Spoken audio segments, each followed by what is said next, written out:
Hello friends, welcome to day trader Telugu and good evening. Sensex 177 points gain అయ్యి 62,682 దగ్గర close అయితే, Nifty 55 points gain అయ్యి 18,618 దగ్గర క్లోజ్ అయింది. వెరాస్ బ్యాంక్ నిఫ్టీ 33 పాయింట్స్ గెయిన్ అయ్యి 43,053 దగ్గర క్లోజ్ అయింది. ఇవాళ కూడా మార్కెట్స్ ఆల్ టైమ్ హైన్ అయితే టచ్ చేస్తున్నాయి. అండ్ నిన్నటి ప్రైస్ యాక్షన్ లాగే ఇవాళ కూడా నిఫ్టీ ఆల్మోస్ట్ రెసిస్టెన్స్ దగ్గరకు వచ్చి అగైన్ యూ టర్న్ అయితే తీసుకుంది. నిన్న 18,620 లెవెల్ దగ్గర, ఇవాళ 18,680 లెవెల్ దగ్గర. అలా మోస్ట్లీ నిన్నటి ప్రైస్ యాక్షన్ లాని ఇవాల్టి ప్రైస్ యాక్షన్ కనిపిస్తుంది. బట్ సెకండ్ హాఫ్ లో నిన్నటితో కంపేర్ చేస్తే ఇవాళ కొంత ఎక్కువ డ్రాప్ నిఫ్టీ అండ్ పర్టికులర్ గా బ్యాంక్ నిఫ్టీలో కనిపించింది. సో రీసెంట్ టైమ్స్ లో కొంత ఎక్కువగా మార్కెట్ లో ర్యాలీ వస్తూ అండ్ మార్కెట్ లో రీసెంట్ డేస్ లో మాట్లాడుకుంటున్న డేటాను బట్టి కూడా మనకు అర్థం అవ్వాలి, too much bullish sentiment market లో ఆల్రెడీ ఉంది. ఇలా ఉంటున్న సందర్భంలో మీరు గమనిస్తే నిన్నటి ఈక్విటీ మార్కెట్స్, మన మార్కెట్స్ క్లోజ్ అయిన తర్వాత యుఎస్ లో ఫెడ్ మెంబర్స్ ఒకరు, మీరు వడ్డీ రేట్లు తక్కువ ఉంటాయి అనుకోవద్దు, 2023 లో కూడా మేము వడ్డీ రేట్లు పెంచాలనే చూస్తున్నామని ఫెడ్ మెంబర్స్ చేసిన స్టేట్మెంట్స్ తో యుఎస్ మార్కెట్స్ అండ్ కొంత గ్లోబల్ మార్కెట్స్ డిస్టర్బ్ అయ్యాయి. కానీ ఓపెనింగ్ టైం కి ఏషియన్ మార్కెట్స్ రికవర్ అయ్యాయి. అండ్ నేను ఎక్స్పెక్ట్ చేసింది ఇంతలా పెరిగింది కదా, ఫెడ్ స్టేట్మెంట్స్ వచ్చాయి అయినా ఎక్కువ ఫాల్ ఉంటుందేమో అని. బట్ ఓపెనింగ్ తర్వాత నుంచి ఒక స్ట్రాంగ్ మూవ్ అప్ సైడ్ కనిపిస్తుండడం మోస్ట్లీ మార్కెట్ ని సర్ప్రైజ్ చేసింది. ఫెడ్ రిలేటెడ్ గా లైట్ నెగిటివ్ కామెంట్స్ వస్తున్నా,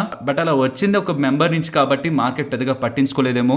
రేపు మనకి మీన్స్ వెనస్డే ఫెడ్ చైర్మన్ గారి స్పీచ్ ఉందన్న విషయం గుర్తుపెట్టుకోవాలి. సో ఇది మనకి మార్కెట్ రిలేటెడ్ గా ఉంటున్న ఒక స్మాల్ ఈవెంట్. అదేం వడ్డీ రేట్ల గురించో దేని గురించో కాదు, మోస్ట్లీ ఇన్ఫ్లేషన్ గురించి. అగ్రెసివ్ గా పెంచుతారా వడ్డీ రేట్లు ఇంకా, లేకపోతే కొంత స్లో అవుతారనే దాని రిలేటెడ్ గా ఏదైనా స్టేట్మెంట్ చేస్తారా గమనించాలి. అది వెనస్డే రాబోతుంది. And same Wednesday Indian Q2 GDP data update అవుతుంది. ఈ రెండు ఎలిమెంట్స్ ఉన్నాయి మనకు రేపు. ఇది కాక మనకి మేజర్ పార్ట్ ఏదైనా ఉందా అంటే అది December 2nd నవంబర్ రాబోతున్న US employment data. And over the night అనూహ్యంగా క్రూడ్ ఆయిల్ ఎక్కువగా ఫాల్ అయ్యి మళ్ళీ రికవర్ అయింది. ఫాల్ అయిందైతే నార్మలే, బట్ రికవరీకి ఉంటున్న main reason OPEC pleased meeting December 4th సండేన జరగబోతుందని. ఆ మీటింగ్ లో క్రూడ్ ఆయిల్ ప్రొడక్షన్ కట్ చేస్తారని, బికాస్ ప్రైజెస్ రీసెంట్ టైమ్స్ లో పడిపోతున్నాయి కాబట్టి దాన్ని స్టెబిలైజ్ చేయడం కోసం ప్రొడక్షన్ తగ్గించాలనే ఆలోచనలో OPEC ప్లస్ మెంబర్స్ ఉన్నారని అప్డేట్స్ వస్తుండడం అగైన్ క్రూడ్ ఆయిల్ రివర్స్ అయింది. లేదంటే అది కూడా మన ఈక్విటీ మార్కెట్స్ కి మనం ఇంకా పాజిటివ్ గా తీసుకోవచ్చు. స్టిల్ ఇప్పటికి కూడా లాంగ్ పొజిషన్స్ చాలా హెవీగా బిల్డ్ అయ్యాయి మార్కెట్ లో. మీన్స్ కంప్లీట్ బులిష్ గా చూస్తున్నారు ఇండియన్ ఈక్విటీ మార్కెట్స్ ని. FIS కానీ డిఐఎస్ కానీ హైయర్ లెవెల్స్ లో కూడా నిన్నటి ఈక్విటీ మార్కెట్ లో కూడా ఇద్దరు బయర్స్ గానే ఉన్నారు. సో ఇలాంటివి ఉన్నప్పుడే కొంత కాషియస్ గా ఉండాలి. ఎంటైర్ సెంటిమెంట్ అంతా బులిష్ గా ఉన్నప్పుడు మనం నెగిటివ్ గా థింక్ చేయాల్సిన నీడ్ లేదు. బట్ ఎటువంటి పొజిషన్ తీసుకుంటున్న long side important levels above ఉంటున్నంత వరకు బులిష్ గా ఉండడం, వాటి బిలో బ్రేక్ అవుతున్నప్పుడు కొంత ఎగ్జిట్ అయ్యి అగైన్ ఆ లెవెల్స్ అబోవ్ వచ్చి సస్టైన్ అయ్యేంత వరకు కూడా అంత అగ్రెసివ్ పొజిషన్స్ మెయింటైన్ చేయకపోవడం better. Because extreme bullish nature ఉన్నప్పుడు మార్కెట్ లో any small update, negative update కూడా మార్కెట్ ను ఒక బిగ్ వే లో ఇంపాక్ట్ చేస్తుంది. ఆర్ ఆల్రెడీ ఎక్కువగా బేరిష్ గా మార్కెట్ లో సెంటిమెంట్ ఉన్నప్పుడు, టూ మచ్ సెల్లింగ్ ఉన్నప్పుడు ఏ మాత్రం స్మాల్ సెంటిమెంట్ పాజిటివ్ గా వస్తున్నా అది కూడా రివర్సల్ కి తీసుకువెళ్తుంది. సో మార్కెట్ ఒక టెక్స్చర్ ఎలా ఉంది, మీన్స్ సెంటిమెంట్ ఎలా ఉంది, ఎగ్జిస్టింగ్ గా మార్కెట్ లో ఎలా ఉంది సెంటిమెంట్, అండ్ దానికి తగ్గట్టు వస్తున్న న్యూస్ అప్డేట్స్ ఆర్ ఈవెంట్స్ కూడా మార్కెట్ ని బిగ్ వే లో ఇంపాక్ట్ చేస్తుంటాయి. కాబట్టి present too much bullishness entire అన్ని సెగ్మెంట్ లో కూడా క్యాష్ ఈక్విటీలో FIS అండ్ డిఐఎస్ ఇద్దరు బై చేస్తున్నారు. And FNO side long positions extreme గా ఉన్నాయి. 73% దగ్గర నెట్ లాంగ్ పొజిషన్స్ ని FIS హోల్డ్ చేస్తూ మార్కెట్ ని, టోటల్ మార్కెట్ ని బుల్లిష్ గా చూస్తున్నారు. కాబట్టి ప్రెసెంట్ ఉంటున్న లెవెల్స్ నుంచి 18,450 నేను ఇంపార్టెంట్ లెవెల్ గా చూస్తున్నాను. 18,450 ఇమీడియట్ గా ఇంట్రాడే లో ఒకవేళ బ్రేక్ అయ్యి డౌన్ సైడ్ కి ఫాలో అవుతుంటే దాన్ని నియర్ టర్మ్ లాంగ్స్ ని క్యారీ చేయడం అంత మంచిది కాదు.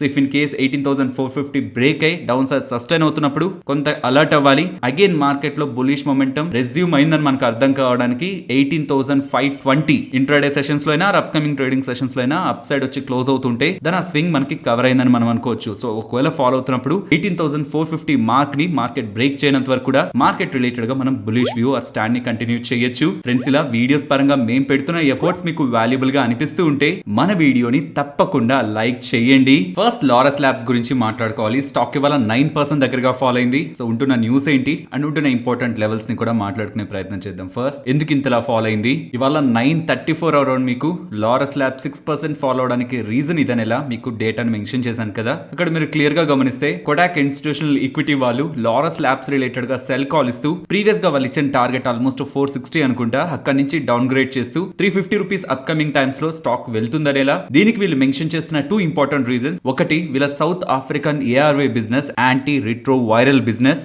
HIV రిలేటెడ్ గా యూజ్ చేసే డ్రగ్స్ రిలేటెడ్ గా బిజినెస్ కి రియలైజేషన్ తక్కువగా ఉందని. మీన్స్ అంతకుముందు వీళ్ళు ఎంజాయ్ చేస్తున్న మార్జిన్స్ కంటే ఆ ARV బిజినెస్ లో రీసెంట్ గా ఉంటున్న డేటాని అర్థం చేసుకుంటున్నప్పుడు ఇంకా మార్జిన్స్ అక్కడ ఫాలో అవుతున్నాయి కాబట్టి ఇంకా అవి స్టాక్ ప్రైస్ లో ఇంక్లూడ్ అవ్వలేదని, అది అప్కమింగ్ క్వార్టర్స్ లో ఆ నెంబర్స్ ఇంక్లూడ్ అవుతాయి కాబట్టి దీన్ని వీళ్ళు ముందుగానే ఎస్టిమేట్ చేస్తూ డ్యూ టు ARV బిజినెస్ లో వస్తున్న మార్జిన్ ఫాల్ వీళ్ళు స్టాక్ ప్రైస్ ని ఇంకా లోయర్ సైడ్ చూస్తున్నారని ఎలా మెన్షన్ చేస్తున్నారు. అండ్ ఈవెన్ పాక్స్లోవిడ్ సేల్స్ కూడా, ఈ పాక్స్లోవిడ్ అనేది anti viral medicine medicine. Recent గా వచ్చిన వైరస్ ఉంది కదా, ఆ వైరస్ మన బాడీలో ఎక్కువగా స్ప్రెడ్ అవ్వకుండా, ఎక్కువ గ్రో అవ్వకుండా, స్ప్రెడ్ అవ్వకుండా ఈ డ్రగ్ యూజ్ అవుతుంది. ఈవెన్ ఈ డ్రగ్ సేల్స్ కూడా రీసెంట్ టైమ్స్ లో తగ్గుతున్నాయి. కాబట్టి ఈ రెండు రీజన్స్ తోని స్టాక్ రిలేటెడ్ గా అప్కమింగ్ డేటా పర్టికులర్ గా మార్జిన్స్ లో వీక్నెస్ ఉంటుందని కొటాక్ ఇన్స్టిట్యూషనల్ ఈక్విటీస్ వాళ్ళు భావిస్తూ స్టాక్ ఒక టార్గెట్ ని 350 రూపీస్ దగ్గరగా డౌన్ గ్రేడ్ చేస్తూ ఉండడం, నియర్లీ మండే క్లోజ్ నుంచి 22% దగ్గరగా ఫాలో అవుతున్న ఒక ఎస్టిమేట్స్ లో వాళ్ళు ఇలా డౌన్ గ్రేడ్ చేస్తుండడం స్టాక్ ని ఇంతలా డౌన్ సైడ్ కి ఫాల్ కి తీసుకువెళ్ళింది. సో ఇక్కడ వచ్చే ఇంపార్టెంట్ క్వశ్చన్, ఈ ఏఆర్వి సేల్స్ కానీ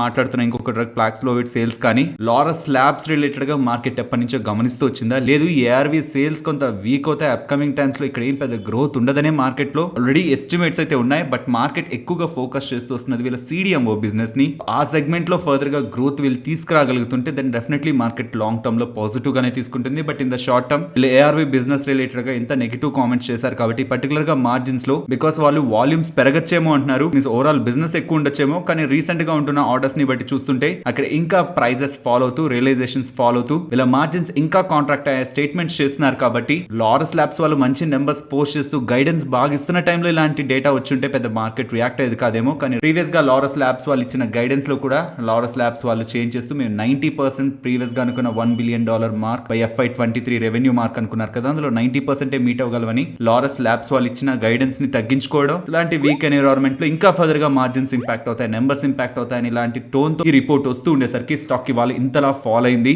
ఫర్దర్ గా స్టాక్ రిలేటెడ్ గా ఒక ఇంపార్టెంట్ సపోర్ట్ అయితే బ్రేక్ అవుతున్నట్లు కనిపిస్తుంది. ఎందుకు మెన్షన్ చేస్తున్నాను చార్ట్, నేను రెగ్యులర్ గా ప్రతి స్టాక్ కి మెన్షన్ చేయను. రీసెంట్ టైమ్స్ లో మల్టిపుల్ టైమ్స్ సపోర్ట్ గా యాక్ట్ అయిన లెవెల్ ఇప్పుడైతే బ్రేక్ అయ్యి డౌన్ సైడ్ కి ఫాలో అవుతుంది. ఇక్కడ నుంచి ఫర్దర్ గా ఫాలో అవుతుంటే ఇమీడియట్ గా 380 to 370 ఆ 10 point zone important support. If అది కూడా బ్రేక్ అవుతుంటే 330 ఇంపార్టెంట్ సపోర్ట్. ఇఫ్ ఎవరైనా ఇంకా ఫాలో అవుతుంటే యాడ్ చేసుకోవాలని థాట్ ప్రాసెస్ ఉన్న వాళ్ళు, ఇంపార్టెంట్ సపోర్ట్ బ్రేక్ అయింది కాబట్టి ఏదర్ ఈ సపోర్ట్ అబోవ్ సస్టైన్ అయి క్లోజ్ అవుతున్నప్పుడైనా ఆర్ ఫర్దర్ గా ఫాలో అవుతున్నా ఇప్పుడు ఇంపార్టెంట్ సపోర్ట్స్ దగ్గరైనా మీరు ఒకవేళ స్టాక్ ని ఫర్దర్ గా స్టడీ చేసి ఫర్దర్ గా మీరు యాక్షన్ తీసుకోవాలనుకుంటే ఇవి ఇంపార్టెంట్ సపోర్ట్స్ అనే విషయాన్ని గుర్తుంచుకోవాలి.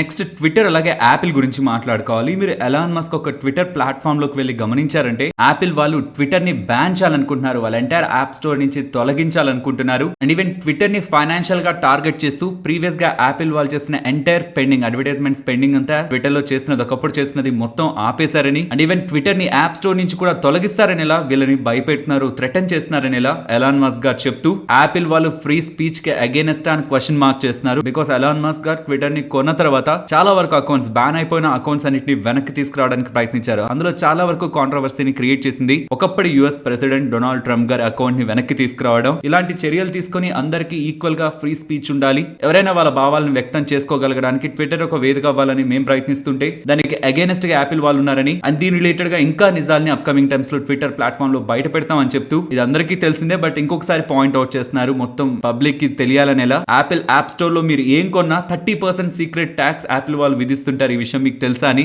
యాపిల్ ఒక బిజినెస్ కి యాపిల్ వాళ్ళు విధిస్తున్న ఆ ట్యాక్స్ పై కూడా అసహనం వ్యక్తం చేస్తూ తను చేస్తున్న ఈ ట్వీట్స్ ఇప్పుడు ఎలాన్ మస్క్ అలాగే యాపిల్ మధ్యలో ఒక స్మాల్ వార్ నడుస్తున్నట్లయితే తెలుస్తుంది. And government of India and RBI వాళ్ళు కలిసి లాంచ్ చేసిన డిజిటల్ రూపీ రిలేటెడ్ గా ఇంకొక బిగ్ అప్డేట్ కనిపిస్తుంది. మనకి తెలుసు డిజిటల్ రూపీ రిలేటెడ్ గా రెండు వెర్షన్స్ ఉంటాయి. ఒకటి హోల్సేల్ వెర్షన్, అది బ్యాంక్స్ అండ్ బ్యాంక్స్ వాటి మధ్యలో జరిగే ఇంటర్ ట్రాన్సాక్షన్స్ కి వాళ్ళ హోల్సేల్ వెర్షన్ ని యూస్ చేస్తారు. ఇంకొకటి రీటైల్ వెర్షన్ మనకి సంబంధించింది, లైక్ మనలో మనం ట్రాన్సాక్షన్ చేసుకోవడానికి మర్చెంట్స్ లో లైక్ షాప్స్ లో ట్రాన్సాక్షన్ చేయడానికి యూస్ చేసే ఈ వెర్షన్ రీటైల్ వెర్షన్ అంటారు. సో బ్యాంక్స్ అండ్ బ్యాంక్స్ వాటి మధ్యలో ట్రాన్సాక్షన్ చేసుకోవడానికి కావాల్సిన హోల్సేల్ వెర్షన్ ని ఆర్బీఐ వాళ్ళు November 1st లాంచ్ చేశారు. ఇప్పుడు రీటైలర్స్ కి మీన్స్ మనలో మనకి అండ్ మనం షాప్స్ వాళ్ళకి చేయాల్సిన ట్రాన్సాక్షన్స్ కి యూజ్ అయ్యి రీటైల్ వెర్షన్ ని, digital rupee of retail version ని December 1st నుంచి లాంచ్ చేయబోతున్నట్లు State Bank of India, ICICI Bank, Yes Bank and IDFC First Bank. So ఇది ఫస్ట్ 4 బ్యాంక్స్ ద్వారా అండ్ ఇంకొన్ని బ్యాంక్స్ ని ఫర్దర్ గా యాడ్ చేస్తూ స్టార్టింగ్ లో ఒక 4 సిటీస్ లోనే దీన్ని పైలట్ ప్రాజెక్ట్ లా తీసుకువెళ్తారంటున్నారు. ముంబై, ఢిల్లీ, బెంగళూరు అండ్ భువనేశ్వర్. ఇక్కడ సక్సెస్ అయింది, అంతా బానే ఉంది అనుకున్న తర్వాత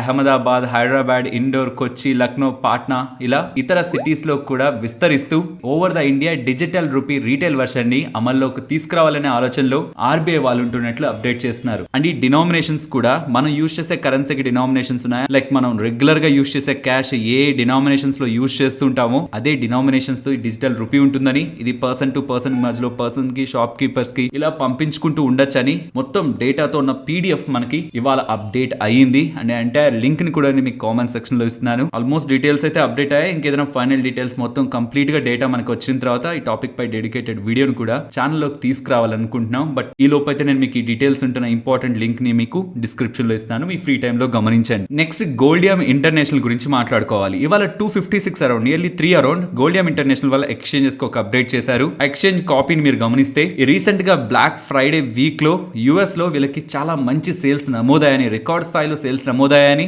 గోల్డియం వాళ్ళు ఒక ఎక్స్చేంజ్ నోట్ ని రిలీజ్ చేస్తూ ఉండడం ఒక బిగ్ సేల్స్ నెంబర్స్ కదా. ఆల్మోస్ట్ $2 మిలియన్ యుఎస్ సేల్స్ ని వీళ్ళు బ్లాక్ ఫ్రైడే వీక్ లో భాగంగా ఈ కామర్స్ ప్లాట్ఫామ్స్ లో సేల్స్ ని నిర్వహించారనేలా, అది ప్రీవియస్ గా ఉన్న సేమ్ సేల్స్ తో కంపేర్ చేస్తే 30% పెరిగిందనేలా వీళ్ళు అప్డేట్ చేస్తూ ఉండడం, స్టాక్ కి అప్డేట్ తర్వాత నియర్లీ 3% పెరుగుతూ టోటలీ 5% అప్ సైడ్ క్లోజ్ అయింది. నెక్స్ట్ గ్లాన్ ఫార్మా గురించి మాట్లాడుకోవాలి. గ్లాన్ ఫార్మా రిలేటెడ్ గా 2 అప్డేట్స్ ఉన్నాయి. ఒకటి, గ్లాన్ ఫార్మా ఒక పేరెంట్ కంపెనీనా చైనాకు సంబంధించిన ఫోజన్ ఫార్మా వాళ్ళు గ్లాన్ ఫార్మాలో వాళ్ళకున్న వాటాని సెల్ చేయాలనుకుంటున్నారు. దానికోసం వాళ్ళు ప్రయత్నాలు చేస్తున్నట్లయితే ఫస్ట్ మార్కెట్ లోకి అప్డేట్ వచ్చాయి. బట్ దాని తర్వాత గ్లాన్ ఫార్మా వాళ్ళు క్లారిఫై చేయడానికి చూశారు, మా రిలేటెడ్ ఉంటున్న వాటాని Fosun pharma related parent company అమ్మాలనుకుంటున్నట్లు మా వరకు అప్డేట్స్ రాలేదని ఎక్స్చేంజ్ ఇస్తూ గ్లాన్ ఫార్మా వాళ్ళు క్లారిఫై చేస్తున్నారు. But overall Gland pharma related ఉంటున్న వాటా పెద్ద మొత్తంలో బిగ్ ప్లేయర్స్ మధ్యలో చేతులు మారడానికి పాసిబిలిటీ ఉంటుందని ఒక స్పెక్యులేషన్స్ తో స్టాక్ ఇవాళ 8% దగ్గరగా పెరిగింది. నెక్స్ట్ డెలివరీ స్టాక్ గురించి మాట్లాడుకోవాలి. ఇవాళ ఒక పాయింట్ వరకు కూడా నెగిటివ్ లో ట్రేడ్ అయిన స్టాక్ ఆ నెగిటివ్ నుంచి నియర్లీ 10% దగ్గరగా విత్ ఇన్ ఫ్యూ మినిట్స్ లో పెరిగింది కదా. ఆఫ్టర్నూన్ సెషన్ క్లోజింగ్ కి ముందు కొంత టైంలో ఆ పాయింట్స్ లో నియర్లీ 35 lakh షేర్స్ దగ్గరగా బిగ్ ప్లేయర్స్ మధ్యలో ట్రాన్సాక్షన్ అయితే జరిగింది. సో మోస్ట్లీ నెగిటివ్ లెవెల్స్ నుంచి ఇంత పాజిటివ్ గా మూవ్ అయింది కాబట్టి కొంతమంది బిగ్ ప్లేయర్స్ బిగ్ ట్రాన్సాక్షన్ చేసి స్టాక్స్ ని బై చేసినట్లయితే అర్థమవుతుంది. సో ఇవాళ ఎండ్ ఆఫ్ ద డే లో ఎవరైనా బిగ్ ప్లేయర్స్ నోటెడ్ నేమ్స్ మనకుంటూ ఉంటే ఆ నేమ్స్ అనుకుంటున్న యావరేజ్ ప్రైస్ కూడా ఫర్దర్ గా స్టాక్ ప్రైస్ ని ఇంపాక్ట్ చేస్తుంది. కాబట్టి ఎవరైనా ఇంపార్టెంట్ ప్లేయర్స్ నేమ్స్ ఉన్నాయా లేదా అనేది end of the day NSC block deals and bulk deals డేటాలో అప్డేట్ అవుతుంది. So as of now 35 lakh shares దగ్గరగా బ్లాక్ డీల్స్ లో ట్రేడ్ అవడం కారణంగా stock price almost low levels నుంచి 10% దగ్గరగా అప్ సైడ్ మూవ్ అయింది. నెక్స్ట్ పేటిఎం గురించి మాట్లాడుకోవాలి. పేటిఎం రిలేటెడ్ గా రీసెంట్ గా సిటీ వాళ్ళు బై రేటింగ్ ఇస్తూ 100% అబోవ్ దగ్గరగా టార్గెట్ ఆల్మోస్ట్ 1055 కి వెళ్తుంది. పేటిఎం అప్కమింగ్ టైమ్స్ లో మెన్షన్ చేశారు కదా. ఇప్పుడు అనదర్ రేటింగ్ ఫ్రేమ్ అయిన సిఎల్ఎస్ఏ వాళ్ళు ప్రీవియస్ గా ఇచ్చిన సెల్ రేటింగ్ నుంచి బై రేటింగ్ ఇస్తూ 650 టార్గెట్ అనేలా మెన్షన్ చేస్తున్నారు. సో బై రేటింగ్ ఇవ్వడానికి 650 టార్గెట్ అని మెన్షన్ చేయడానికి వీళ్ళు చెప్తున్న ఇంపార్టెంట్ రీజన్, వీళ్ళ దగ్గర ఆల్మోస్ట్ $1 బిలియన్ దగ్గరగా క్యాష్ వీళ్ళ బ్యాలెన్స్ షీట్ లో ఉందని, అండ్ ఇప్పటి వరకు చేస్తున్న క్యాష్ బర్న్ అనేది అనదర్ 4 to 6 quarters లో ఎండ్ అవుతుందని. ఇలా చూస్తే ప్రెసెంట్ ట్రేడ్ అవుతున్న వాల్యుయేషన్స్ వీళ్ళకి అట్రాక్టివ్ గా కనిపిస్తూనే స్టాక్ ప్రైస్ టార్గెట్ ని ఇలా అప్ సైడ్ కి ఎక్స్పెక్ట్ చేస్తున్నట్లు.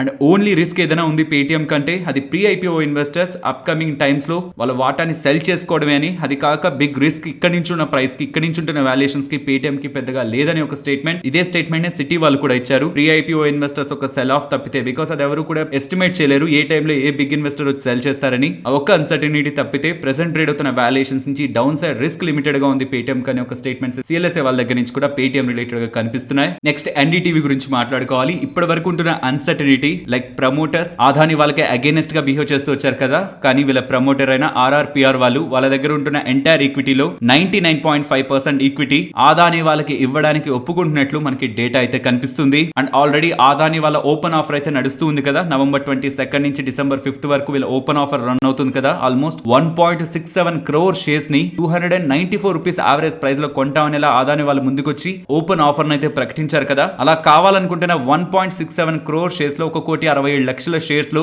ఆల్రెడీ 53 lakh షేర్స్ దగ్గరగా మేము 294 రూపీస్ లో మీకు అమ్ముతామని ఇన్వెస్టర్స్ అయితే ముందుకొచ్చారు. మీన్స్ కావాలనుకున్న వాటాలో 31% వాటా ఆల్రెడీ ఈ టెండర్ రూట్ లో అదాని వాళ్ళు అక్వైర్ చేస్తున్నట్లు. ఇక రిమైనింగ్ వాటా కూడా డిసెంబర్ 5 వరకు టైం ఉంది కాబట్టి రిమైనింగ్ వాటాని కూడా అక్వైర్ చేస్తున్నట్లయితే, అండ్ ప్రమోటర్స్ కూడా వాళ్ళ దగ్గర ఉన్న వాటాలు మెజారిటీ వాటాని ఇస్తానన్నారు కాబట్టి ఆర్ఆర్పిఆర్ వాళ్ళు ఇక సక్సెస్ఫుల్ గా ఎన్డీటీవీ రిలేటెడ్ గా అదాని వాళ్ళకి కంట్రోల్ లభిస్తున్నట్లే. నెక్స్ట్ లూపిన్ గురించి మాట్లాడుకోవాలి. లూపిన్ ఒక బ్రెజిల్ సబ్సిడరీ బాష్ హెల్త్ వాళ్ళ దగ్గర నుంచి 9 మెడిసిన్స్ దగ్గరగా అక్వైర్ చేస్తున్నారు.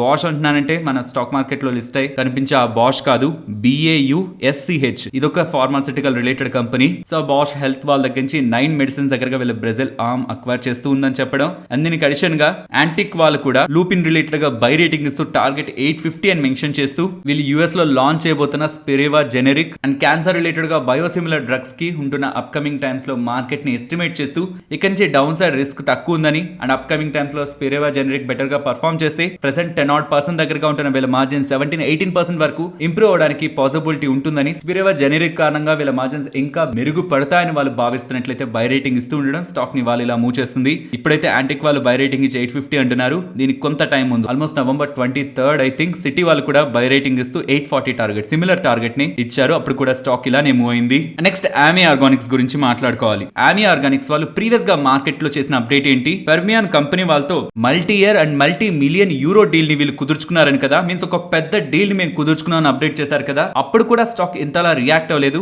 అలా వీళ్ళు అప్డేట్ చేసిన తర్వాత big institutional equity players like not just bank వాళ్ళు నిన్నటి మార్కెట్ లో ఆల్మోస్ట్ 11 lakh షేర్స్ దగ్గరగా 10,90,000 షేర్స్ దగ్గరగా 920 రూపీస్ యావరేజ్ ప్రైస్ లో కొన్నారు. అండ్ వాల్యూ క్వెస్ట్ వాళ్ళు కూడా 1,80,000 షేర్స్ దగ్గరగా ఓపెన్ మార్కెట్ లో కొంటూ ఉండేసరికి అలా నిన్న చేసిన అప్డేట్ తర్వాత ఇలాంటి బిగ్ ప్లేయర్స్ ఒక పార్టిసిపేషన్ భారీ మొత్తంలో వాటాని కొంటూ ఉండడం, అండ్ ఈవెన్ ఇవాళ కూడా ఏదైనా బిగ్ ప్లేయర్ కొనుంటారేమో, బట్ అది కాక వాళ్ళు చేసిన ట్రాన్సాక్షన్ స్టాక్ రిలేటెడ్ గా పాజిటివ్ సెంటిమెంట్ ఇన్వెస్టర్ కమ్యూనిటీలోకి తీసుకువెళ్తుండేసరికి స్టాక్ ఇవాళ 7% అప్ సైడ్ కి మూవ్ అయింది. నెక్స్ట్ టాటా మోటార్స్ గురించి మాట్లాడుకోవాలి. టాటా మోటార్స్ వాళ్ళు అలాగే ఇండస్ఇండ్ బ్యాంక్ వాళ్ళు వీళ్ళిద్దరు కూడా ఒక ఒప్పందంలోకి వచ్చి టాటా మోటార్స్ కి సంబంధించిన ఎలక్ట్రిక్ వెహికల్స్ ని ప్రమోట్ చేయడం కోసం టాటా మోటార్స్ ఒక ఈవీ డీలర్స్ కి ఫైనాన్సింగ్ చేయడానికి ఇండస్ఇండ్ బ్యాంక్ వాళ్ళు ముందుకు వచ్చారని అప్డేట్స్ కనిపిస్తున్నాయి. ఇది డీలర్స్ కి చేస్తున్న ఫైనాన్సింగ్, పర్టికులర్ గా ఎలక్ట్రిక్ వెహికల్స్ ఒక ఇన్వెంటరీని ఫండ్ చేసుకోవడానికి కావాల్సిన మనీని ఇండస్ఇండ్ బ్యాంక్ వాళ్ళు ప్రొవైడ్ చేస్తారని ఎక్స్చేంజెస్ కి అప్డేట్ చేస్తున్నారు. నెక్స్ట్ నిఫ్టీ అలాగే bank Nifty support and resistance present ఉన్న లెవెల్స్ నుంచి down side 18,520 and up side 18,680 and bank Nifty 42,890 support and 43,317 resistance గా గమనిస్తున్నాను. And as per Nifty option chain data December first week expiry contract and next ఉంటున్న weekly and monthly expiry contracts లో ఉంటున్న డేటాను combine చేస్తే in near term మనకి 18,800 important resistance గాను 18,300 important support గాను కనిపిస్తుంది. 18,500 కూడా ఇంపార్టెంట్ సపోర్ట్ గా కనిపిస్తుంది. But for the safe side ఇక్కడ నుంచి ఇంకొంత డిస్టెన్స్ కి వెళ్తూ 18,300 ఇంపార్టెంట్ సపోర్ట్ గా గమనించవచ్చు. So down side 18,300, up side 18,800. ఈ 500 పాయింట్ రేంజ్ ని మనం అప్కమింగ్ డేస్ లో నిఫ్టీ రేంజ్ లా గమనించవచ్చు. ఫైనలీ ఇది ఫ్రెండ్స్ మన వీడియో నచ్చిందా? నచ్చితే మన వీడియోని లైక్ చేయండి ఫ్రెండ్స్. అండ్ ఈ వీడియో మన వాళ్ళకి యూజ్ అవుతుంది అనుకుంటే తప్పకుండా షేర్ చేయండి. అండ్ మన ఛానల్ ని సబ్స్క్రైబ్ చేయనట్లయితే ఛానల్లో ఉంటున్న కంటెంట్ ని గమనించండి. ఇఫ్ ఆ కంటెంట్ మీకు యూజ్ అవుతుంది అనుకుంటేనే ఛానల్ ని సబ్స్క్రైబ్ చేసి పక్కనే ఉన్న బెల్ ఐకాన్ క్లిక్ చేయండి. మరొక ఇంట్రెస్టింగ్ వీడియోతో మళ్ళీ మీ ముందుకు వస్తాను. అంతవరకు టేక్ కేర్. జై హింద్.